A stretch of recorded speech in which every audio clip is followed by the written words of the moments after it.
Thank you, Tamara. That was a great start to a great service. Good morning and welcome. I'm Samuel Schaal. I'm transition minister of the First Unitarian Church of Orlando, the congregation we love and know as One U. I'm so happy that you could join us for our online worship this morning. And if you were new among us, we want to give you an especially hearty welcome. For in our tradition, whoever you are, whatever you are, wherever you are on your journey, we bid you welcome. For more information on our congregation and on Unitarian Universalism, go to orlandouu.org. Today, after worship, instead of our usual informal fellowship, we're having the annual congregational annual meeting. You'll need, just like we do for fellowship, leave this event and use the Zoom link for the fellowship after service or the annual meeting after service that was sent to you in the Friday e-blast. You'll also need a password that was in the Friday e-blast. This is the same password, by the way, that you've been using in previous weeks, so no sweat there. Everyone is invited to attend the meeting, and we hope all can. It's a wonderful window into how we govern ourselves. Only members may vote, and all members should have received the membership packet this previous week. We even resent it out last Friday that has all the information you need. Well, today is a special day in our offering. It is a Share the Plate Sunday, which is a once a month opportunity to give to an outside organization in Orlando that provides essential services for our community. And given the extreme food insecurity in our city right now, we have designated Second Harvest Food Bank as our Share of the Plate for 3 months in a row. This is the second of those 3 months. And in a moment, I've got some exciting news about our work with Second Harvest. But first, here's Dan Samuels from Second Harvest to tell us something of their mission in our community. Hi, everyone. My name is Dan Samuels. I'm the Director of Philanthropy at Second Harvest Food Bank of Central Florida. I'm joining you today to take the opportunity to say thank you. Thank you so much for all that you have and all that you continue to do to help put food in the hands of those who need it most in our community. At Second Harvest, we have seen a drastic increase in the number of people reaching out for food assistance in just the last 30 days alone. What was once 35 people a day searching for help on our website is now over 1,200 people a day and growing. And because of that, Second Harvest has increased the amount of food we're putting out into the community, over 3.5 million meals alone in just the last 30 days, in addition to over 10,000 boxes that are going out to children and seniors and families right now out of our warehouse each and every day. And yet, it's still not enough. There are so many of our neighbors in need knocking at our door and asking for help. And because of friends like you, we are able to continue to acquire much needed food and get it into those hands of those who need it most. Thank you again for all that you have done and all that you continue to do. We are so grateful for each and every one of you. I wish you all a safe trip through this pandemic, and we look forward to seeing you out in the community after.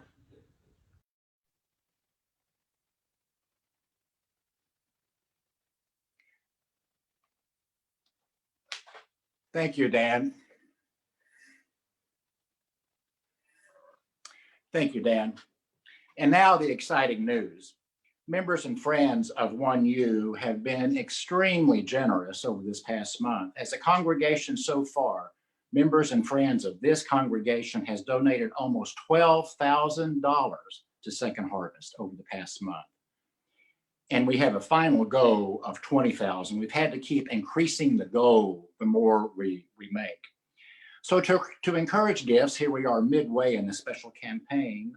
Members Steph Garber and Libby Jackson of our church have each promised a $1,000 challenge grant. So that's a total challenge grant of $2,000 that will match the next $2,000 of contributions to Second Harvest. So if you give, your gift will be doubled.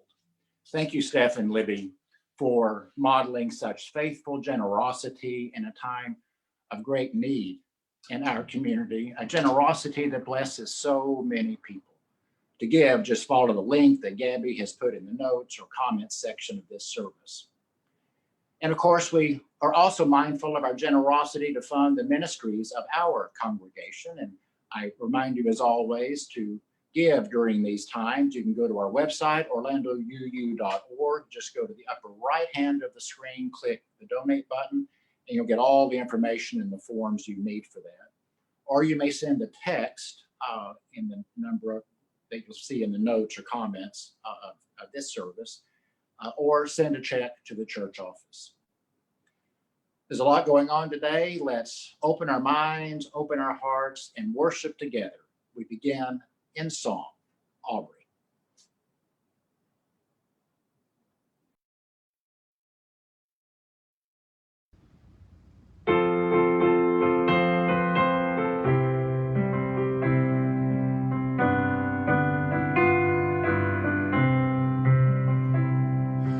Shall we gather at the river, where bright angel feet have trod, with its crystal tide forever flowing by the throne of God? Yes, we'll gather at the river, the beautiful river. Gather with the saints at the river that flows by the throne of God. On the margin of the river, washing up its silver spray, we will walk and worship ever all the happy golden day. Yes, we'll gather at the river, the beautiful river. Gather with the saints at the river that flows by the throne of God. Ere we reach the shining river, lay we every burden down. Grace our spirits will deliver and provide a robe and a crown. Yes, we'll gather at the river, the beautiful river.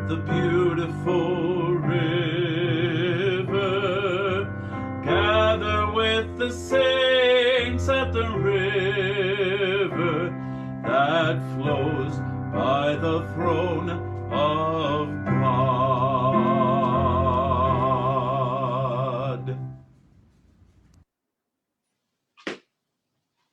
Thank you, Aubrey.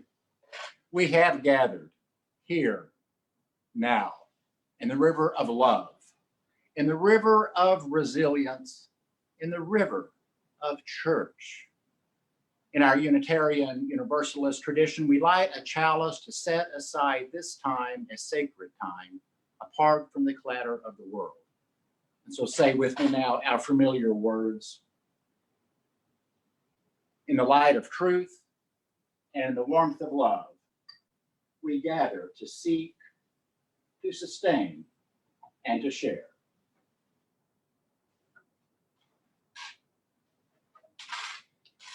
And now we share the joys and the sorrows of this congregation. In these days of the continuing health crisis, let us be aware of those who are protected and those who are not protected. While many of us have the privilege of working from home, getting food and supplies delivered, and having our basic needs attended to, many of us have to go out into the marketplace to work, to shop, to survive. May we be mindful of the inequities of our world, especially now. May we also be mindful of the need for our own self-care, to stay connected, to be gentle with ourselves and with others. We celebrate the simple moments of joy that we hold to, perhaps for many of us, more family time in the home, walks in the neighborhood, phone calls or online gatherings with friends, all of the various kinds of connections that sustain us through these days. And we commemorate the unspoken cares of our hearts, knowing that the light of the sacred shines into the dark and broken places of our lives. And now let's sing to open our hearts.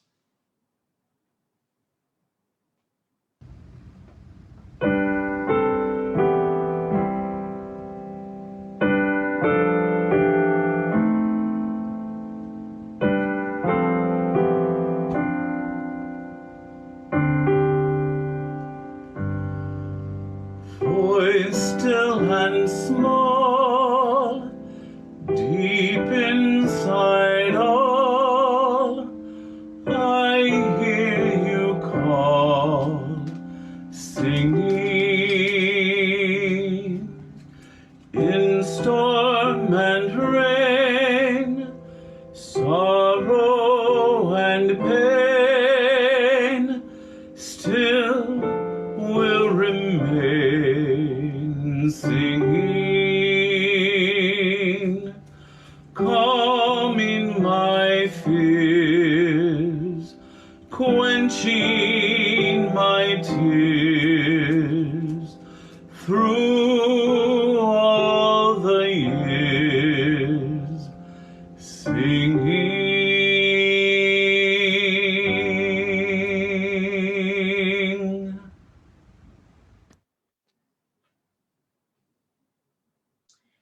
As we prepare for prayer in silence today, just a little bit later in the prayer, if there are those who you want to remember, to honor, or to pray for, I'll invite you to name them during the silence in the communion of names. You may use either the Facebook comment section, if that's the platform you're watching the service, or in Zoom, the notes. In Zoom, make sure that the notes go to all participants and not just to the panelists. The panelists is our worship team this morning, unless that is your intention. So now, with open hearts, we hear this prayer by the Reverend L.A. McCrae. As we gather this morning, mindful of the mysteries of thresholds, calm our uneasy and anxious spirits, we ask. May we be open to the mystery and the blessings of what awaits us on the other side of great transition. Allow love and light to penetrate places of fear, desperation, hopelessness, and despair. Encourage our spirits, strengthen our connection so we may be a threshold people. Give us the certainty to walk with those who are standing at the thresholds of indecision, uncertainty, and doubt. Provide for us the courage to speak truth to power, and may we continue to love unapologetically. Let us carry this love from indecision and doubt to peace and resolve. Be with us now and always, holding us in the tender moments of growth.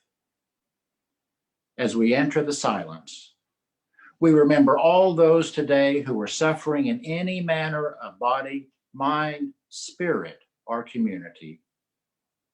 We now name those who are on our hearts, who need our prayers, whose spirits we honor.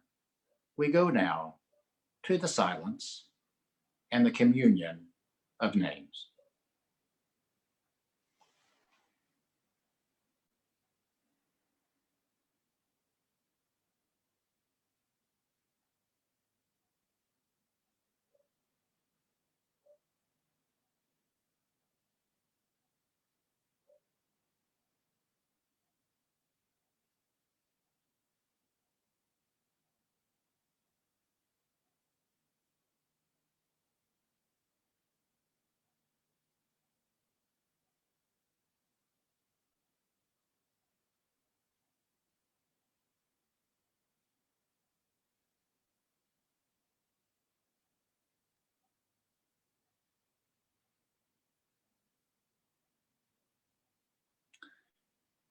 We pray for an expanded awareness of these and all, for health, wholeness, peace, connection, justice.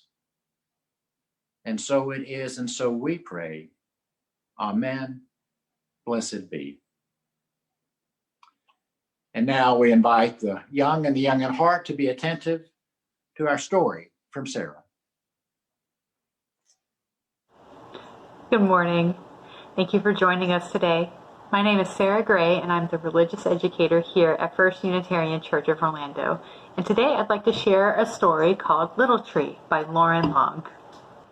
Once there was a little tree filled with little leaves, who was surrounded by other trees who had little leaves of their own. In the heat of long summer days, Little Tree's leaves kept him cool. The squirrels would climb up on his branches to play. The mourning dove landed in him and sang her fluty song. The little tree was sure to grow up big and strong. Autumn arrived and cool winds filled the air. The wind tickled the little tree as it passed through his branches and ruffled his leaves.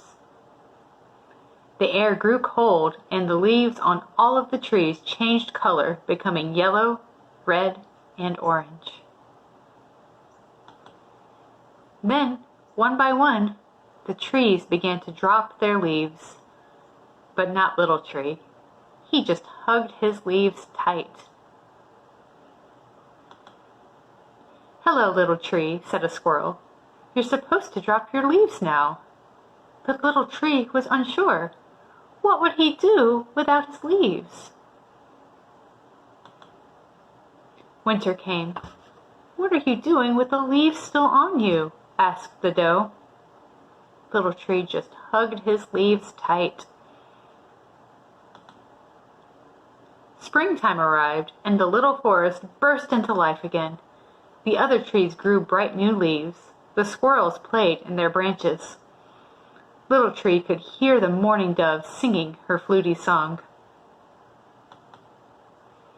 The seasons continued to come and go. "Little Tree," quacked a duckling, "your leaves are brown. Are you feeling sick?" A fox said, "Little Tree, it's autumn. It's time for you to drop your leaves. You can do it. Ready? 1, 2. But Little Tree just hugged his leaves tight.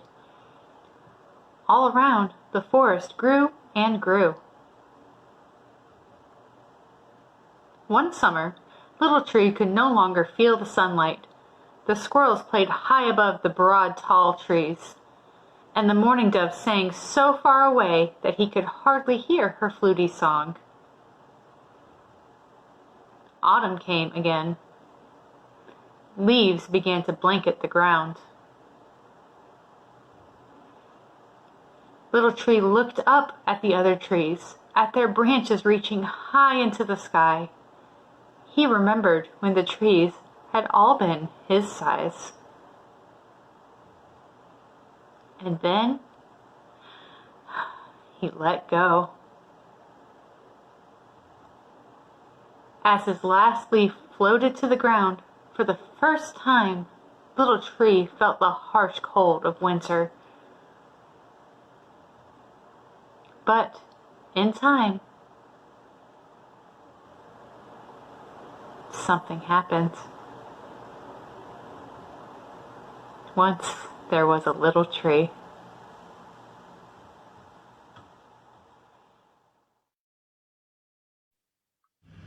I am open and I am willing, for to be hopeless would seem so strange. It dishonors those who go before us. So lift me up to the light of change. There is hurting in my family. There is sorrow town. There is panic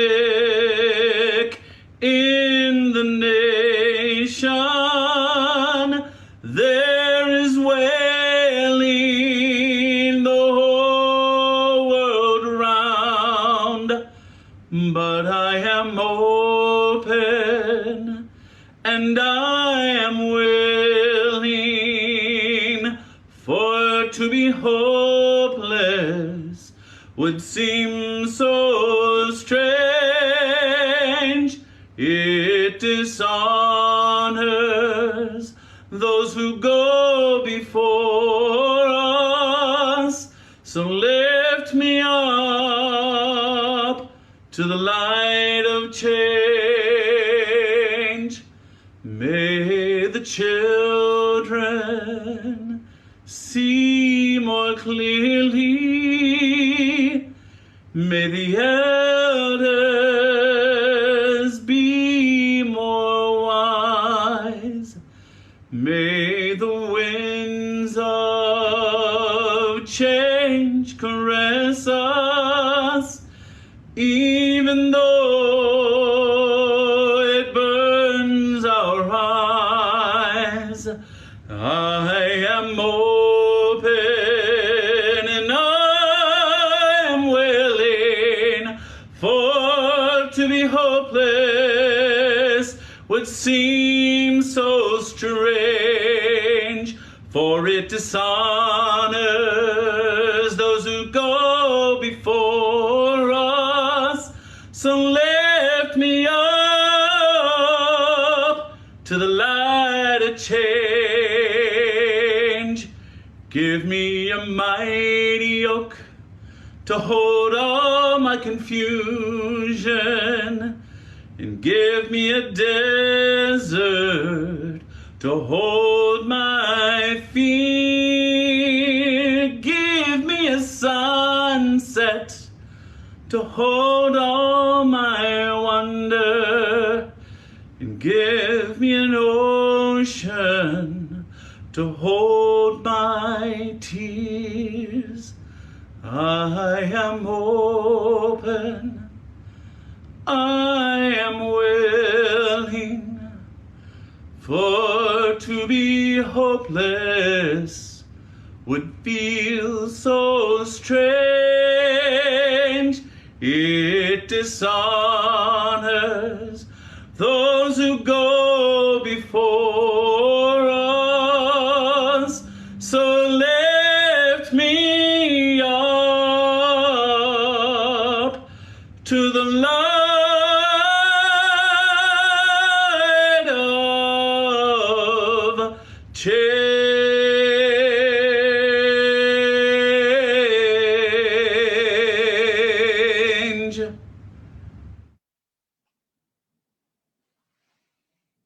Thank you, Aubrey.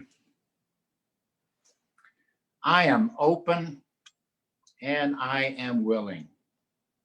Come, Spirit, come to lift us up to the light of change. And to remember in these days when deprivation seems so prevalent, an abundance of love and an abundance of connection is also our reality. Change. Certainly these days have forced change upon us. So maybe our task in part is to be open and willing to adapt to that change. Well, here we are now, you and I, at this particular point in our transitional ministry, leading toward the end of our first year together, into the beginning of our second year together, our next program year, when you'll be searching for your new settled minister. Now, in our tradition, the calling of a settled minister is about laying a foundation for a new generation of ministry. You were just beginning the process today in the annual meeting, actually, with the election of the beginning of the election of the search committee, of calling a minister to walk with you in the ways of our tradition, to be the church in the world.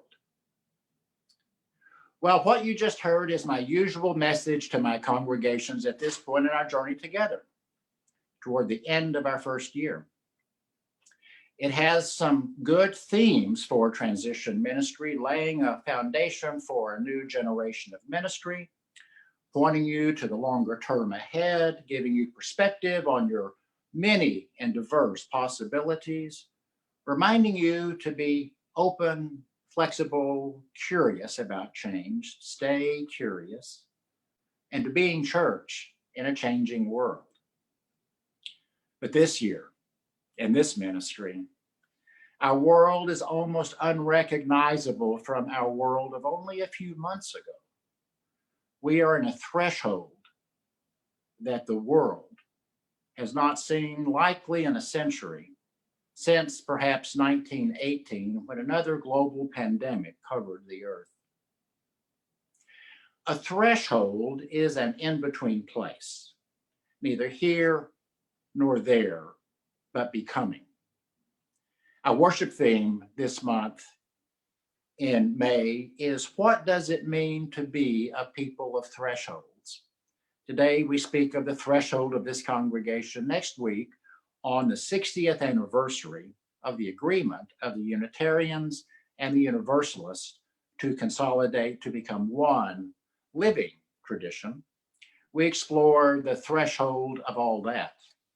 And in the third week, 2 weeks from today, is the threshold each of us find in our faith tradition.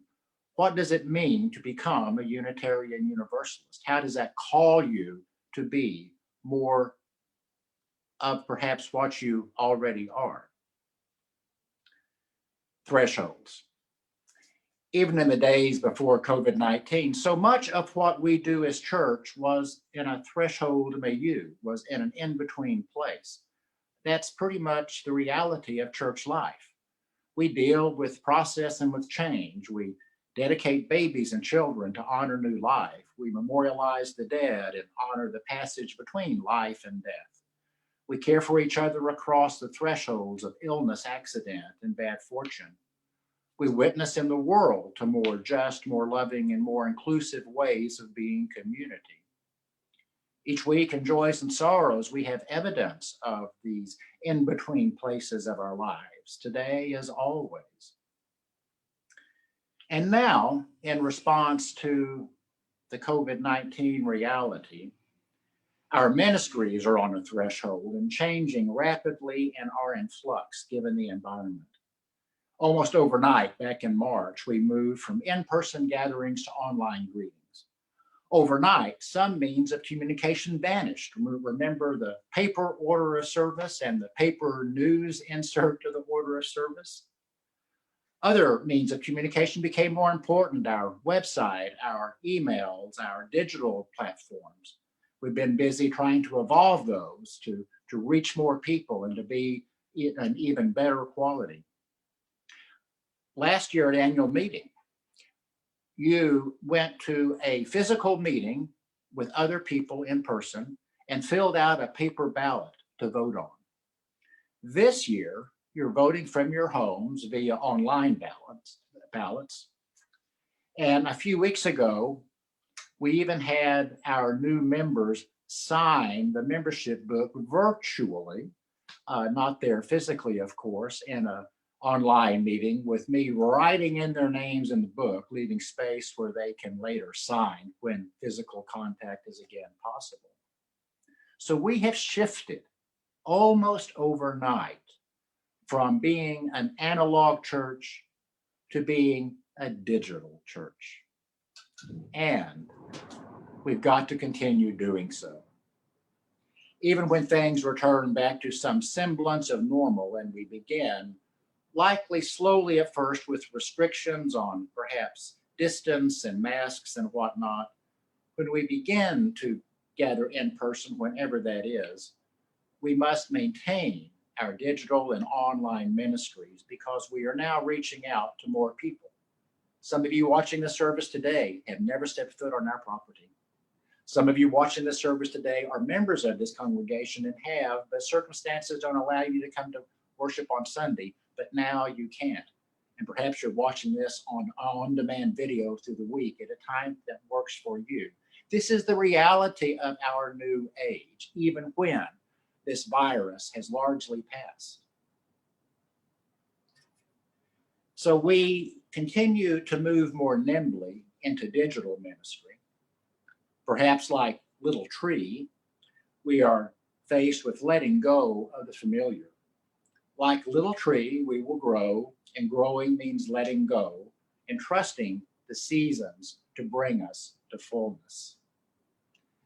I was in an online meeting this past week with religious leaders from around Orange County to learn the latest about the COVID-19 and our health response to it in Central Florida. And one pastor who was telling us how his church went to what is usually called, he said, virtual worship.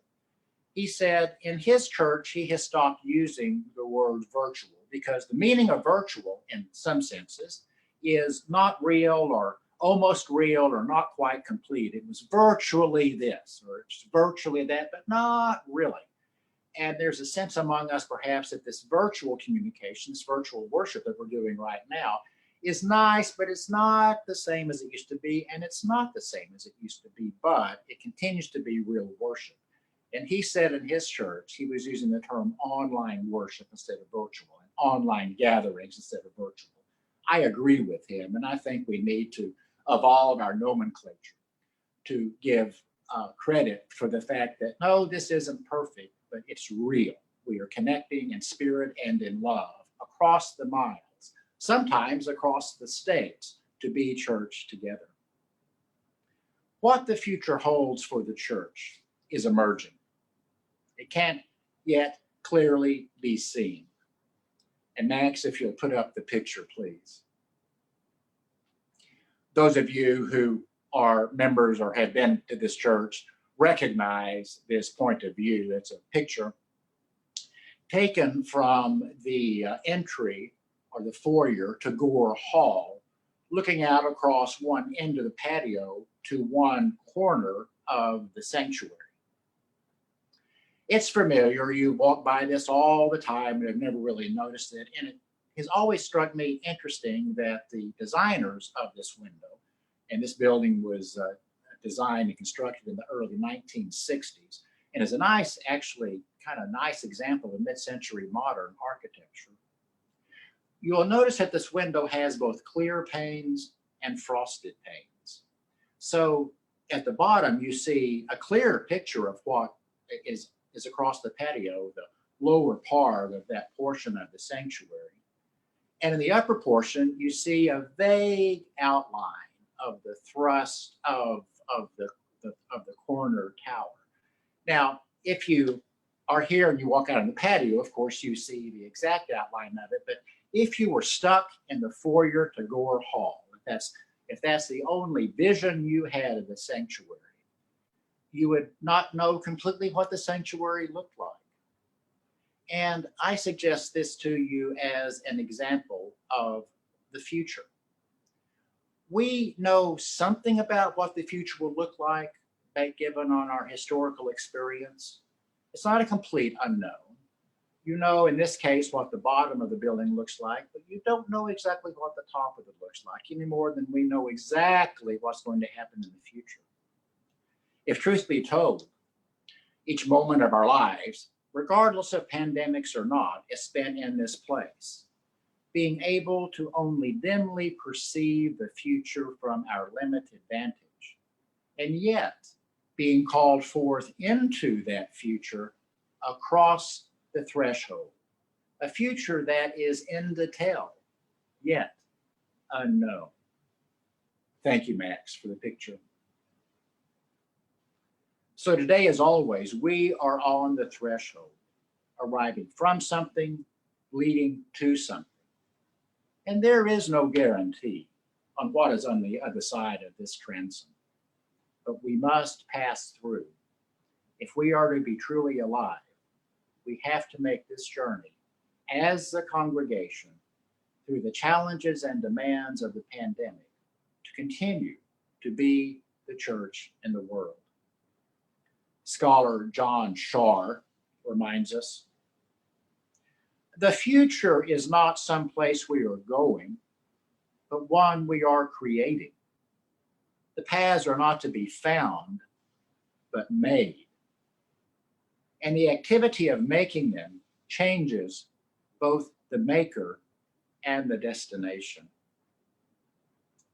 And my friends, this idea of journey, this idea of going from the unknown to the emerging, this idea of evolution, this is at the heart of our faith and our life, and perhaps of all life, and especially for we who are Unitarian Universalists. For our tradition, as one of our hymn books says, is a living tradition. Our way in faith is fluid, evolutionary, advancing, progressive with advancing wisdom. We are aware as a people that time does not stand still, that a living tradition reflects a living cosmos. Now, this will not be easy, but the church, perhaps, in the lyrics of Holly Near, could be a mighty oak to hold your confusion, a desert to hold your fears, a sunset to hold your wonder, and an ocean to hold your tears. Especially these days, no matter what happens, we will be church together. Unitarian Universalist minister Philip Larson says, a stream stays alive by moving. Water that stays in one place is stagnant and dead. Life, like water, naturally flows forward from threshold to threshold, never really here nor there. And so all life, if truth be told, is threshold. Life moves forward as it must, and we move with it as we will. And so it is. Amen. And now, Aubrey, bring us home in song.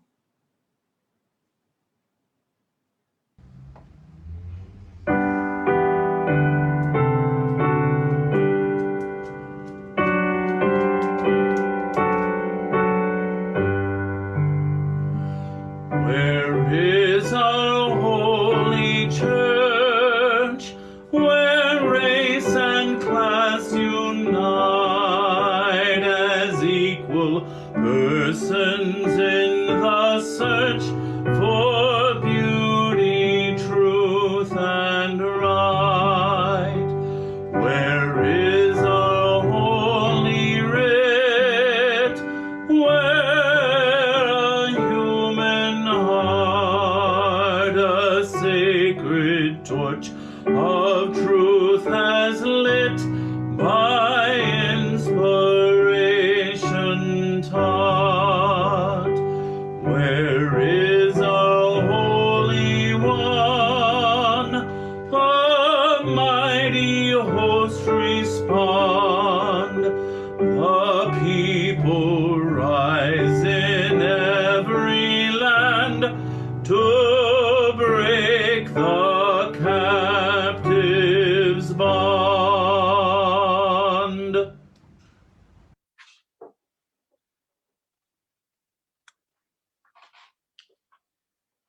And now, as we prepare to return to our daily lives and to the annual meeting after the service, we extinguish our chalice, saying our familiar words. We extinguish the flame, but not the light of truth, the warmth of community, or the fire of commitment. These we carry in our hearts until we are together again. As always, my friends, remember, we haven't just been to church. We are the church. And when the church is the church, it is nothing more, it is nothing less, it is nothing other than a mighty stream flowing through the ages, a stream of love, a stream of resilience, a stream of power, and a stream of creating. go this week and the places you go, and be the church. See you in annual meeting. Go with grace.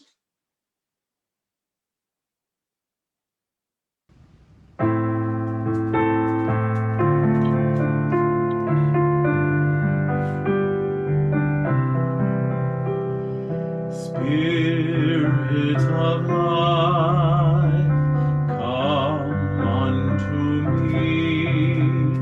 Sing in my heart all the stirrings of compassion.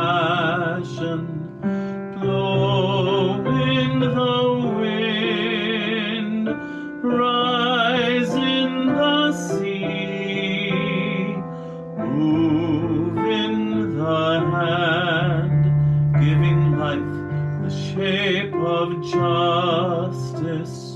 Roots hold me close, wings set me free. Spirit of love,